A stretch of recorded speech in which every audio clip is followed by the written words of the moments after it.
All the Israelites from Dan to Beersheba and from the land of Gilead came out, and the community assembled as one body before the Lord at Mizpah. The leaders of all the people and of all the tribes of Israel presented themselves in the assembly of God's people, 400,000 armed foot soldiers. The Benjaminites heard that the Israelites had gone up to Mizpah. The Israelites asked, "Tell us, how did this outrage occur?"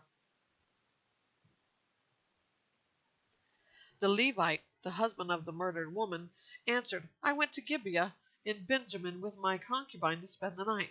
Citizens of Gibeah ganged up on me and surrounded the house at night.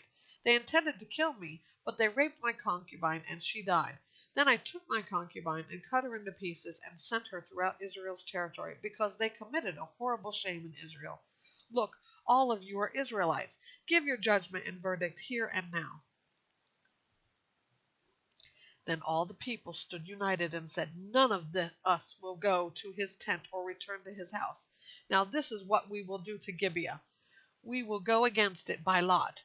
We will take 10 men out of every 100 from all the tribes of Israel, and 100 out of every 1,000, and 1,000 out of every 10,000 to get provisions for the people when they go to Gibeah in Benjamin, to punish them for all the horror they did in Israel."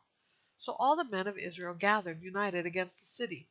Then the tribes of Israel sent men throughout the tribe of Benjamin, saying, "What is this outrage that has occurred among you? Hand over the perverted men in Gibeah, so we can put them to death and eradicate evil from Israel."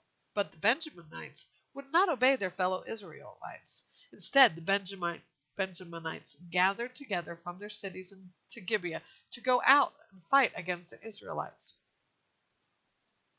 On that day the Benjaminites rallied 26,000 armed men from their cities, besides 700 choice men rallied by inhabitants of Gibeah. There were 700 choice men who were left-handed among all these people. All could sling a stone at a hair and not miss. The Israelites, apart from Benjamin, rallied 400,000 armed men, and every one an experienced warrior. They set out, went to Bethel, and inquired of God. The Israelites asked, "Who is to go first to fight for us against the Benjaminites?" And the Lord answered, "Judah will be first." In the morning the Israelites set out and camped near Gibeah. The men of Israel went out to fight against Benjamin, and took their battle positions against Gibeah. The Benjaminites came out of Gibeah and slaughtered 22,000 men of Israel on the field that day. But the Israelite army rallied and again took their battle positions in the same place where they positioned themselves on the first day. They went up, wept before the Lord until evening, and inquired of him, "Should we again fight against our brothers, the Benjaminites?" And the Lord answered, "Fight against them." On the second day the Israelites advanced against the Benjaminites. That same day the Benjaminites came out from Gibeah to meet them and slaughtered an additional 18,000 Israelites on the field. All were armed men. The whole Israelite army went to Bethel, where they wept and sat before the Lord. They fasted that day until evening and offered burnt offerings and fellowship offerings to the Lord. Then the Israelites inquired of the Lord. In those days the ark of the covenant of God was there, and Phinehas, son of Eleazar, son of Aaron, was serving before it. The Israelites asked, "Should we again fight against our brothers, the Benjaminites, or should we stop?"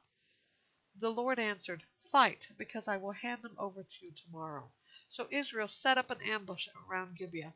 On the third day the Israelites fought against the Benjaminites and took their battle positions against Gibeah as before. Then the Benjaminites came out against the people and were drawn away from the city. They began to attack the people as before, killing about 30 men of Israel on the highways, one of which goes up to Bethel, and the other to Gibeah through the open country. The Benjaminites said, "We are defeating them as before." But the Israelites said, "Let's flee and draw them away from the city to the highways." So all the men of Israel got up from their places and took their battle positions at Baal-Tamar, while the Israelites in ambush charged out of their places west of Geba. Then 10,000 choice men from all Israel made a frontal assault against Gibeah, and the battle was fierce. But the Benjaminites did not know that disaster was about to strike them. The Lord defeated Benjamin in the presence of Israel, and on that day the Israelites slaughtered 25,100 men of Benjamin. All were armed men. Then the Benjaminites realized they had been defeated. The men of Israel had retreated before Benjamin because they were confident in the ambush they had set against Gibeah. The men in ambush had rushed quickly against Gibeah. They advanced and put the whole city to the sword. The men of Israel had a prearranged signal with the men in ambush. When they sent up a great cloud of smoke from the city, the men of Israel would return to the battle. But when Benjamin had begun to strike them down, killing about 30 men of Israel, they said, "They're defeated before us, just as they were in the first battle." But when the column of smoke began to go up from the city, Benjamin looked behind them, and the whole city was going up in smoke. Then the men of Israel returned, and the men of Benjamin were terrified when they realized that disaster had struck them. They retreated before the men of Israel toward the wilderness, but the battle overtook them, and those who came out of the cities slaughtered those between them. They surrounded the Benjaminites, pursued them, and easily overtook them near Gibeah toward the east. There were 18,000 men who died from Benjamin. All were warriors. Then Benjamin turned and fled toward the wilderness to the rock of Rimmon, and Israel killed 5,000 men on the highways. They overtook them at Gittim and struck 2,000 more dead. All the Benjaminites who died that day were 25,000 armed men. All were warriors. But 600 men escaped into the wilderness to the rock of Rimmon and stayed there 4 months. The men of Israel turned back against the other Benjaminites and killed them with their swords, the entire city, the animals, and everything that remained. They also burned down all the cities that remained.